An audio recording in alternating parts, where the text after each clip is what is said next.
Bismillahirrahmanirrahim. Assalamualaikum warahmatullahi wabarakatuh.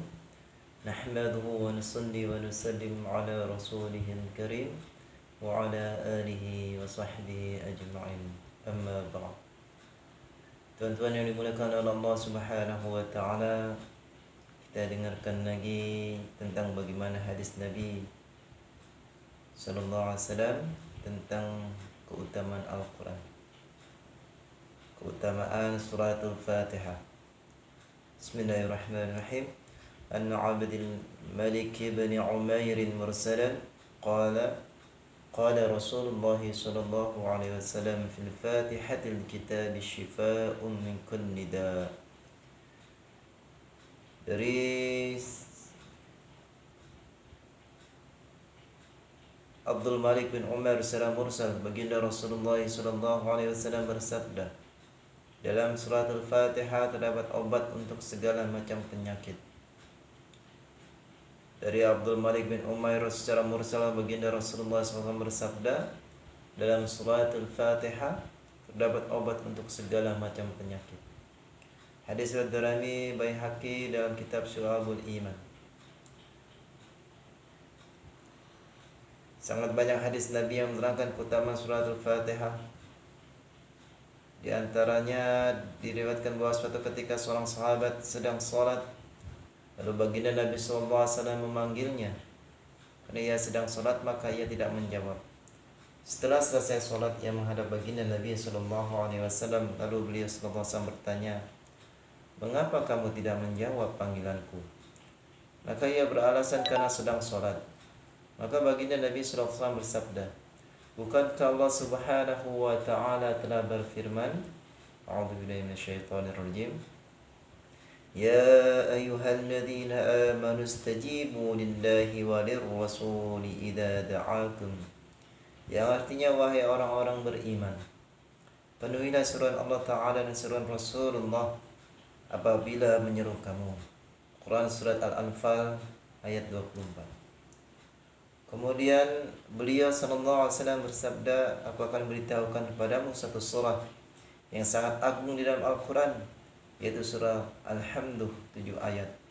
Surah ini juga disebut sebagai Sab'un Matsani atau Al-Quranul Azim yang telah diberikan kepadaku." Maka sebagian ulama berkata bahwa isi kitab yang terdahulu telah termaktub di dalam Al-Quran. Seluruh kandungan Al-Quran terdapat di dalam suratul Fatihah. Kandungan suratul Fatihah terdapat dalam Bismillah, dan kandungan Bismillah terdapat dalam huruf Ba. Selanjutnya dijelaskan bahwa makna huruf Ba adalah penghubung, yaitu Al-Quran menghubungkan seorang hamba kepada Allah Subhanahu wa ta'ala dari yang lainnya. Ada juga yang menambahkan bahwa inti huruf Ba adalah titiknya, yang disebut sebagai titik wahdaniyah. Ini sesuatu yang tidak dapat dibagi lagi.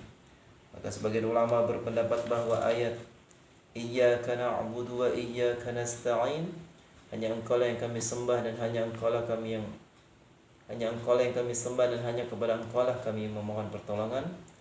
Surat Al-Fatihah ayat 5. Ayat ini bermaksud menyeluruh, yaitu untuk urusan dunia dan agama. Baginda Nabi SAW bersabda, "Demi zat yang nyawaku berada di tangannya, surah seperti ini tidak pernah diturunkan dalam kitab sebelumnya, baik di dalam Taurat, Injil ataupun Zabur. Juga dalam Al-Quran tidak ada surah yang seumpama itu."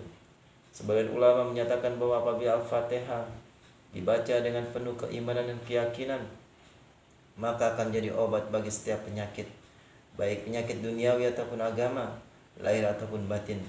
Menulisnya, mengalungkannya dan menjilatnya sangat bermanfaat bagi orang yang sakit.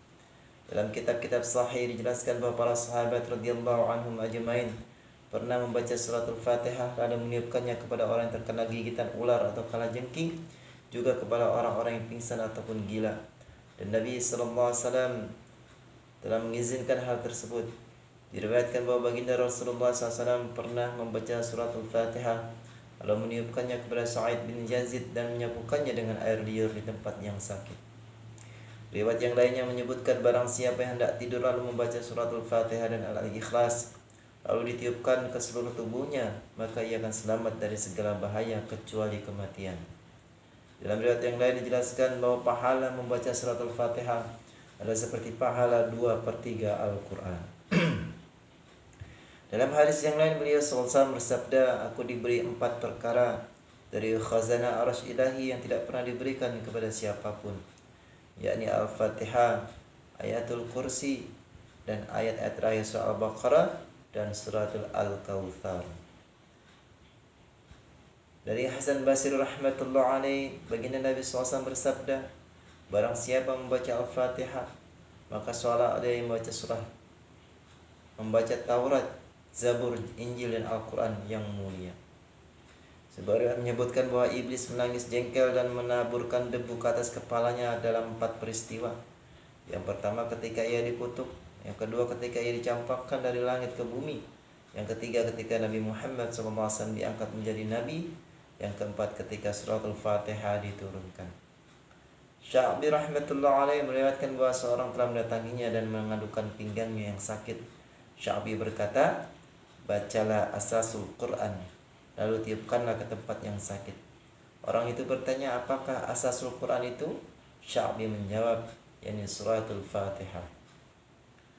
Dijelaskan dalam Mujarrad bahwa amalan para ulama adalah menjadikan Al-Fatihah sebagai ismun azam. Untuk apa tuh? Untuk tujuan apa saja? Al-Fatihah dapat dibaca dengan 2 cara.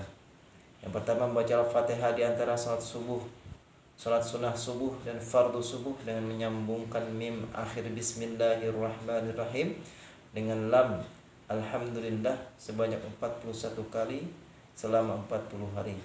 Insya Allah keinginannya akan terkabul. Jika untuk keperluan mengobati orang sakit atau terkena sihir, maka ditiupkan ke atas air lalu diminumkan kepadanya.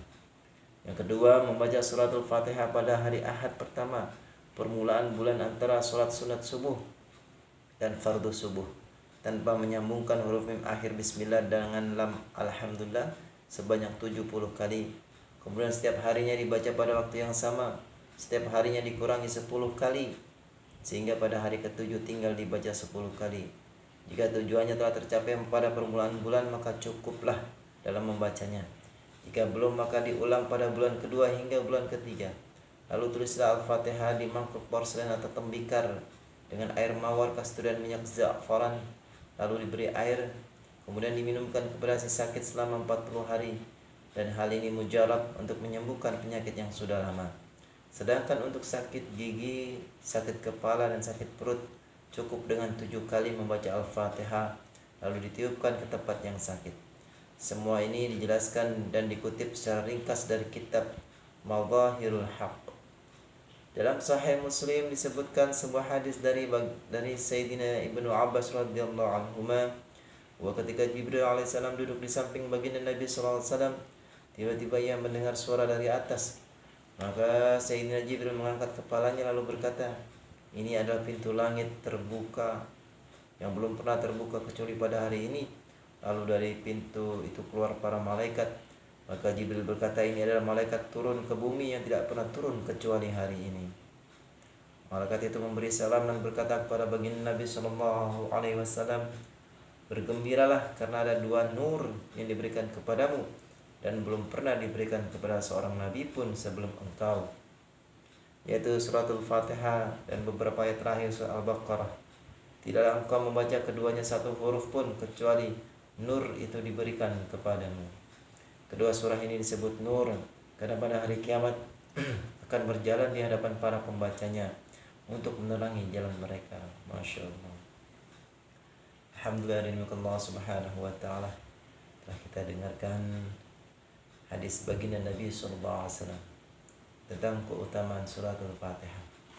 Mudah-mudahan Allah subhanahu wa ta'ala senantiasa berikan kekuatan kita untuk dapat mengamalkan agama yang secara sempurna dan menyampaikannya kepada orang lain. Maka kita tutup ta'lim kita ini dengan membaca doa kafaratul majlis. Subhanallahi wa bihamdi, subhanakallahumma wa bihamdika, asyhadu an la ilaha illa anta, astaghfiruka wa atubu ilaik. Assalamualaikum warahmatullahi wabarakatuh.